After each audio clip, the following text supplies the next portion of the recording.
Welcome to the Rural Revival Podcast. I'm your host, Dana Larson. This week we're in College Grove, Tennessee with Mary Morgan Gentry of Gentry's Farm and Hatcher Family Dairy. From growing up on the farm in Franklin, Tennessee to working in several shops on Franklin's historic Main Street, Mary Morgan has had a front row seat to the revival that's happened here. Now she's stepping fully into the ag world as the new wife of a dairy farmer, and she's telling us all about it, including the important role agritourism has played in bringing both her and her husband's family farms into the next generation. So here we go with Mary Morgan Gentry.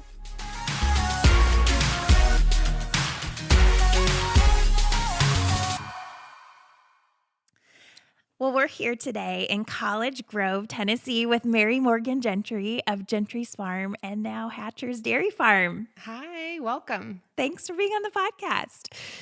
Well, Mary Morgan, you are a native of Franklin, just up the road. What was it like growing up here? Oh, I love Franklin so much. I'm very biased because I was born and raised here. And I have a family farm here where I'm the seventh generation.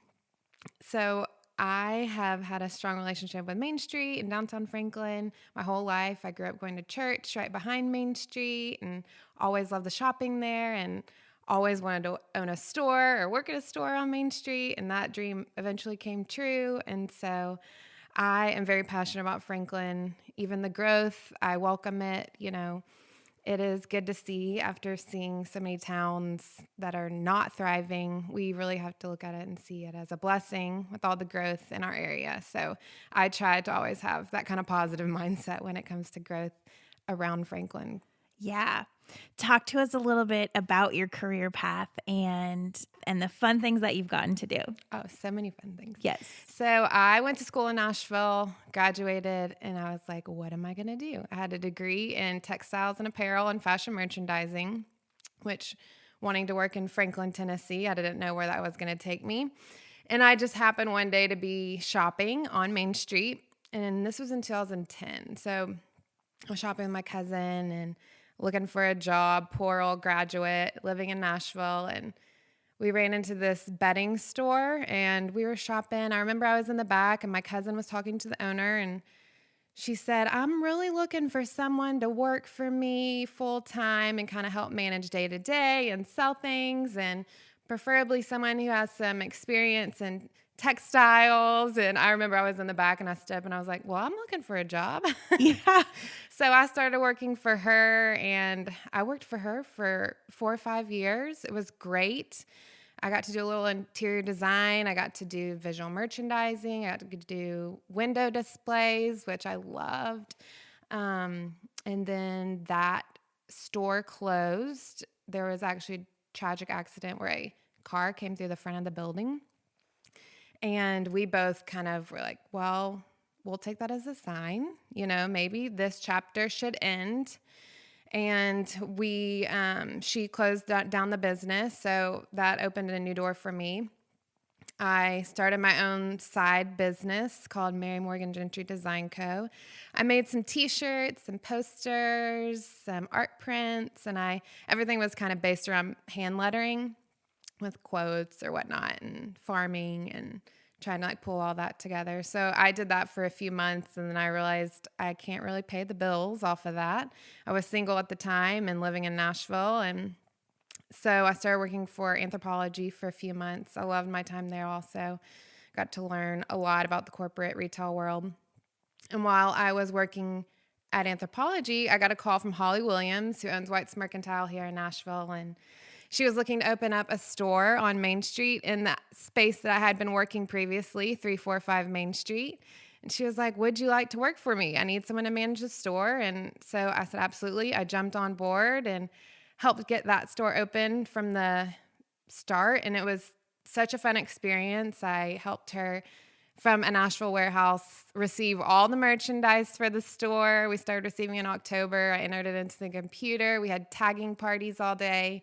And then in December, we moved into the storefront at 345 Main. It had been completely restored, and Mike Wolf owned the building, and he restored it back to the original drawings of how it was in the 1800s, which was great. We had these beautiful French doors that opened onto the street. And so I worked for Holly for 4 years and got to do so many fun things for her and help open stores and do visual merchandising, help with buying, and then manage day to day. And that was a great experience for me. And now recently I just got married, so I'm kind of transitioning to a new phase of life and helping out my husband's farm and then helping out my parents also on their farm.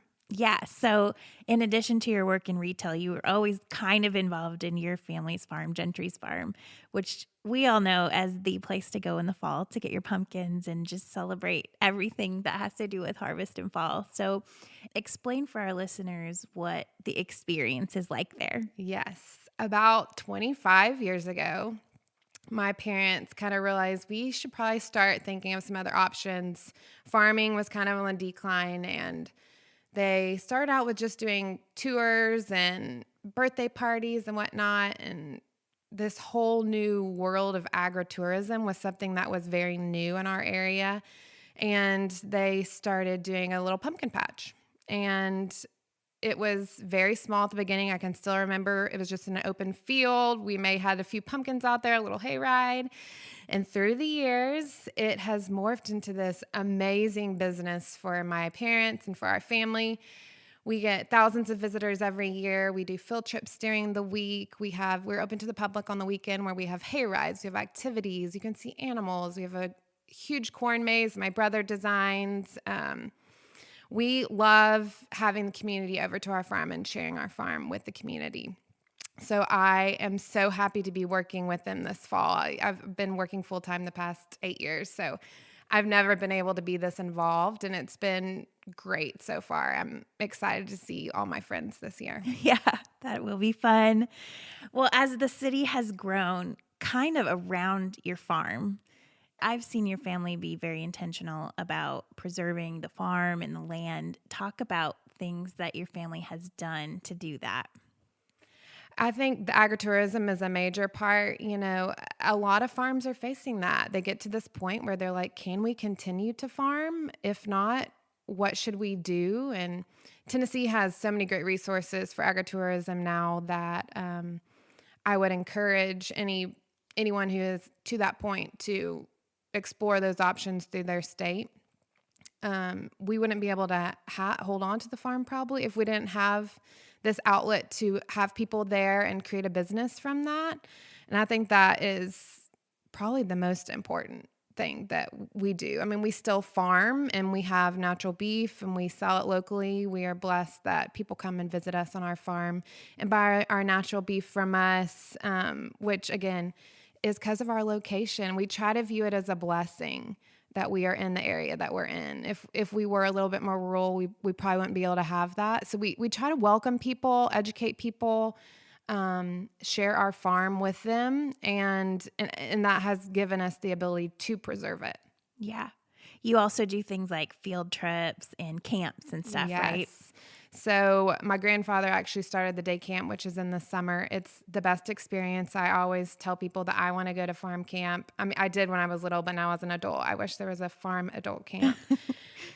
So my granddad originally started it as a way for some kids just to be busy in the summer. And he would have kids from his football team and the school that he worked at come and work in the summer. I mean, picking up sticks. That's what always reminds me of my grandfather's picking up sticks. He would make a game out of it. Clear fence line here or there and farm experience. And then my parents got involved later and they kind of made it into a larger farm camp with a junior camp and a senior camp, and kids go and they do chores in the morning. They got to do their chores before they can have the fun. In the afternoon, they swim in the river. And by swim, I mean, it's kind of like, it's very, it's shallow water. But they're sitting in their inner tubes floating down the river and having fun and just, having this experience they'd never be able to have to. A lot of them live in a neighborhood, And then by the end of the day, they're exhausted and they go home and take a good nap and sleep good at night. And then my parents also do field trips too in the fall. And then in the spring, which I'm helping with one tomorrow. And it is a great experience to have the local schools come out and learn and have fun on a farm. And again, a lot of the kids have never been on a farm before. And so it's a great way to spread the awareness of agriculture in our community. That's great. You have seen Franklin change a lot in your lifetime. Tell us a little bit about that. I mean, when I first found your shop, that was right when Franklin Main Street was starting to be revived. And now it's like the place to be. So I tell people all the time, Franklin changes yearly. I mean, it changes so much. I would come in encounter with people that grew up here and they'd come back and they're like, I don't even recognize it, which is true. I mean, you go 2 years and I barely recognize it. But I mean, it is, again, like I said, I try to welcome it. You know, there's a lot of people that would kill for that kind of business or awareness or businesses to be in their small town. Of course, growing up, you know, I went to church down there. We'd go to eat ice cream after Wednesday night service and it was dead. And when I see pictures, there was a time when there was a Dollar General on Main Street. There was bars on Main Street. It was not a family friendly place at one point. You know, it has changed a lot. And that was just in the 70s. wow. And then my mom actually was very involved in a lot of the preservation. She worked for the Heritage Foundation, which is a wonderful organization we have in Franklin that really pours back into Main Street and the Main Street programming and the visual aspect of preserving the buildings. And I try to get involved with them when I can, but I think it's very important to have some sort of organization in your small town or give back to that organization. Any organization that's giving back to a small town preservation is something that I encourage everyone to be involved in. Yeah, they've done a great job with it. And now, to me, I go to all these small towns, and then when I am in Franklin and I see people walking down the street at nighttime and just enjoying it, I'm like, this is what every small town aspires to be. And to see it come from that place where, I mean, we were talking earlier how your first shop owner that you worked for got the shop by like a note in the window or something, which is like a crazy concept now. Yeah, that would never happen There's today. so many larger businesses in Franklin now. And yeah, she was just walking down. There was like a post-it on the door. It was like, I'm closing, looking for someone to take over the lease. Let me know. And so that's how she opened her shop. And that was just in 2010. So it has changed a lot. We have lots of national brands now on Main Street in Franklin. Again, with growth comes blessings. So I think it's just part of the growth. Yeah, and that's a great mindset. Well, you yourself are now married to a dairy farmer. Did you always think you would marry a farmer? No, I had no idea, really no interest at all. I never thought that there would be a cute young farmer out there on the market for me at 30 years old, but I found one. I did. I love it. Who knew? And it has brought this whole new life to me. Yeah, so tell us about that, because now being part of a dairy farm, it's a lot different, right? Very drastically. I grew up on the most beautiful farm. Not to say that this farm isn't beautiful, but Charles always says he's always jealous of flat land. Our farm is a lot more flat. We live on a hilly farm. And it was just different. We had cows. We did not have cows that had to be milked 2 times a day, and all the work that goes with milking cows 2 times a day. Yes. Tell us about some of the things you have learned about the dairy industry, because I know that in your role now, you're doing a lot to help educate people and advocate for farmers. And what are some of the things that you've learned that are important for people to know about? Well, like I said, I did grow up on a farm, and people are always like, well, you grew up on a farm, you should know how to do it. But it is so different. And we've been together for 5 years now, and I have learned so much about the dairy industry. And the common person they just don't know. Again, I grew up on a farm, and I'm guilty of not knowing a lot that goes behind the work that goes into the milk that you drink. The hatchers have been blessed with this opportunity to bottle their own milk, and the way the cows are raised, that is something that I have seen firsthand here on our farm. People always ask why it's so good, and these cows, they live the best life here. I mean, they live right next door to me. They do rotational grazing, so they're always getting fresh green grass, and they're planting grass throughout the year in times when we may not have grass, and they're always getting a fresh paddock as they move throughout the month. And I think that's very important. I always tell people, I'm like, these cows live better lives than a lot of people that live in Williamson County, Tennessee on a beautiful 200-acre farm. I mean, they really have the life, and that shows in their production of milk. That is very important to the quality of the milk. Happy cows make happy milk. I love it. I love it. What do you love about farm life? I love being on this farm and being with our family. We are very close-knit, and we try to have my family over as much as we can, but we eat dinner a few nights a week. I have a niece and a nephew that we're always at each other's houses hanging out together. And then, there's highs and lows. When there's a high, we're all together, we're working through it. And then when there's a low, it's so nice that you have family so close. If you need a helping hand, if you are going through something hard, they're just right up the road, and they're really living the day-to-day life with you. We try to eat dinner a few nights a week, which is so important to me. I love to entertain and have people in my home, and we all switch houses, but that's been really fun, is just having this family closeness on the farm where, if we all lived in separate neighborhoods, we may not be able to get to spend as much time together. Yeah, that's pretty special and pretty unique these days. So we're sitting here today in this beautiful house that you and your husband built on Hatcher Dairy Farm land. What was that like? So my husband picked out this plot of land years ago, and it was very important to him to be in a private place. He grew up right next to the dairy barn, milking every day and helping take care of the cows down there. So he picked this spot. It's about a mile off the road, and it was very important to him to build at one day. So as we were getting more serious and dating, we were like, okay, well, maybe we should start that process. So a couple years ago, we started the process and started excavating the land. It's been quite the journey. We excavated the land and kind of extended a road down into a little valley. And by the time we broke ground and finished, it was about a year project. But we did a lot of it ourselves, but it was so much fun.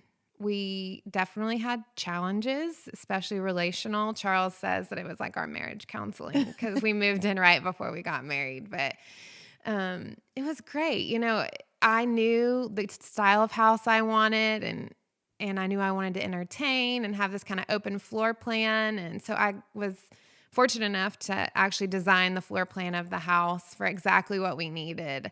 A bigger mudroom in the back, a laundry room where he could go ahead and throw his clothes in as soon as he got home. And so we just love our home so much. Again, we're 4 months into marriage, so we're just now getting to fully enjoy it, but we feel like we're on vacation all the time. We still feel like we're kind of like in someone's rental house. We don't really feel like it's our home. We didn't take a honeymoon. We said, and we had a very small wedding, and we said we put all of our money into our home because we knew we wanted to enjoy it so much and really utilize the space here on the farm. And we invite people over often because of our schedules with farming. We don't really get to go out much. Like going out to eat is a rare treat. So we try to have people over here just to have that community. And we sit out on the back porch and grill and watch a football game. And we just love our home so much. And we love to share our home with people too. That's great. It's like it's out of a magazine. It's amazing. Thank you. I love it. Why is it important to continue the legacy of these family farms for future generations? Charles is the 5th generation, I do believe, here, and our nephew is the 6th generation. And then on my family farm, we are the 7th generation. And I just think you can't ignore that. It would be easy to just move on from the land and find a new career path, or maybe do something that you may like more.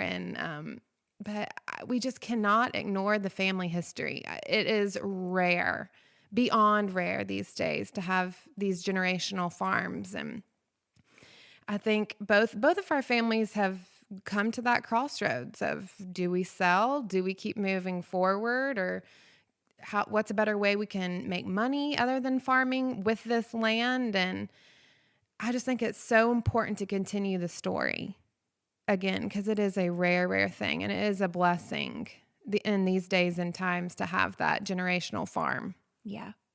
I know you've even seen like your husband's role shift to kind of help carry on that legacy and to continue the farm. Yes, my husband was an ag teacher at the local high school. It's about 4 miles down the road, and he's been doing that for the past 4 years. And this last year, his dad, he had been serving as the state vet for the state of Tennessee, and he got appointed to be the Commissioner of Agriculture for the state of Tennessee, which we are so proud of him. And now he works for the governor. And so as part of that transition and that new role, Charles had to step back from teaching full-time and is now full-time farming again. So it has been great for us to start this new season of married life, and I try to help him as much as I can. I will go deliver with him when he needs help delivering. Some Sundays, like our day date is going to get milk crates at the other farm. It's very, romantic. We drive over on the delivery truck and get about 90 milk crates and load them up and bring them right back and clean them. We are in this new season and we're excited. We're both kind of full-time farming. It's exciting. Yeah. It is very exciting. So the milk from the dairy, where's your footprint that it's available? Because you sell it locally, right? Yes. So there's about a little over 70 stores now locally in the state of Tennessee that sells it. In the greater Nashville area, we're in a lot of coffee shops, restaurants, and then grocery stores also. And then we have a footprint in Chattanooga also. Frothy Monkey is a huge brand for us, and Puckett's is also, and they both have locations in Chattanooga.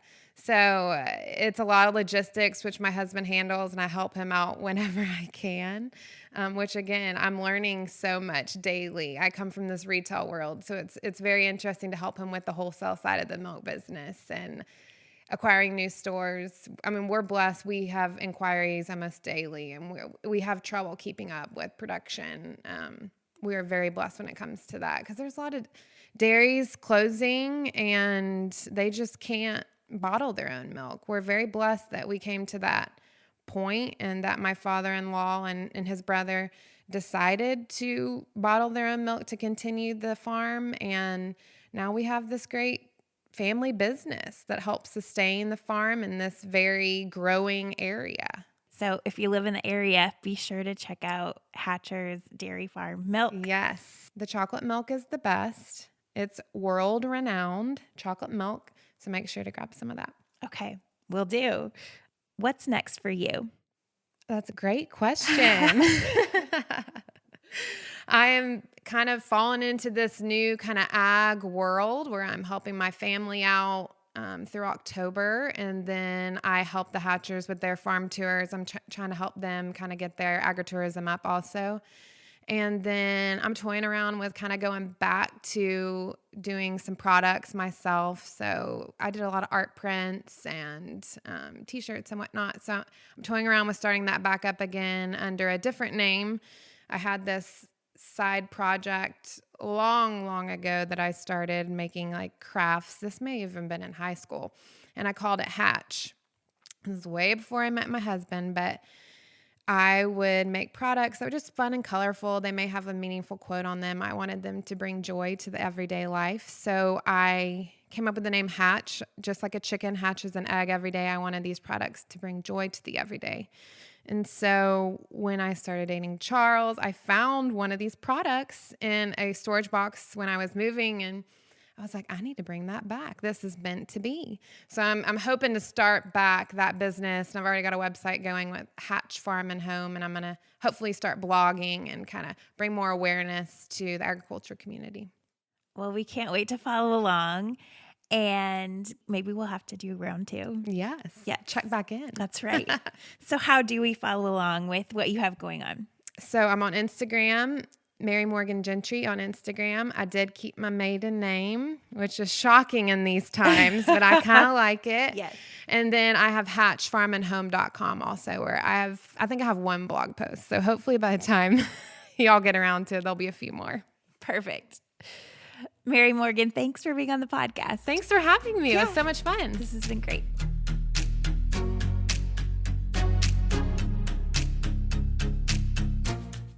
Well, I love Mary Morgan's perspective on the growth that's happened in Franklin and how Gentry's Farm has embraced the changes that have come along with that. I first met Mary Morgan years ago when I bought one of her prints in a downtown Franklin shop. So to have her on the podcast now has been so much fun for me. I had the best time at her new house on the Hatcher family dairy farm. It really is amazing, and you'll want to check out her Instagram and new blog to see more of that.